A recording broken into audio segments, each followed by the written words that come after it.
రాత్రి చంద్రగ్రహణం పట్టింది కదా, గ్రహణం తర్వాత ఇల్లంతా నీట్గా శుభ్రం చేసేసుకున్నాను. తర్వాత నేను తలార స్నానం చేసేసి దేవుడి పటాలు మొత్తం ఈ దేవుడిదంతా నీట్గా కడిగేసుకుని బొట్లు అయ్యి పెట్టుకుంటున్నాను.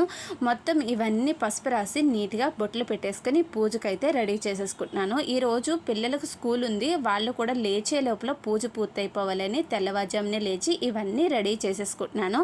వాళ్ళు కూడా తలస్నానాలు చేయించాలి, ఇంకా వాళ్ళతో పూజ చేయించాలి, లేట్ అయిపోతుందని నేనైతే పిల్లలు లేచే లోపల పూర్తి చేసుకున్నాను. దేవుడికి ప్రసాదంగా సింపుల్గా సేమియా పాయసం ప్రిపేర్ చేసి నైవేద్యం పెట్టి పూజ చేసుకున్నాను. ఇంకా పిల్లలు లేచిన తర్వాత వాళ్ళకు కూడా తల స్నానాలు చేయించేసి అప్పుడు వాళ్ళతో పూజ చేయించి అప్పుడు పాలు కాచి టిఫిన్ పెట్టి స్కూల్కి అయితే పంపించేశాను. అప్పటి వరకు వాళ్ళు కూడా కనీసం మంచినీళ్ళు కూడా ఇవ్వలేదు ఈ రోజైతే.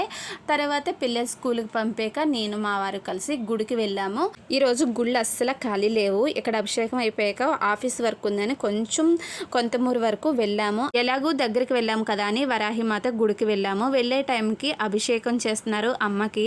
అక్కడ పంతులు గారు మమ్మల్ని పిలిచి మా చేత్తో అభిషేకం చేయమన్నారు. చాలా హ్యాపీగా అనిపించింది. మా వారికి అయితే కళ్ళంట నీళ్లు తిరిగాయి, అంత హ్యాపీగా అనిపించింది. అనుకోకుండానే ఆ అమ్మకి అభిషేకం చేసే అదృష్టం కలిగించింది ఈ రోజైతే మాకు.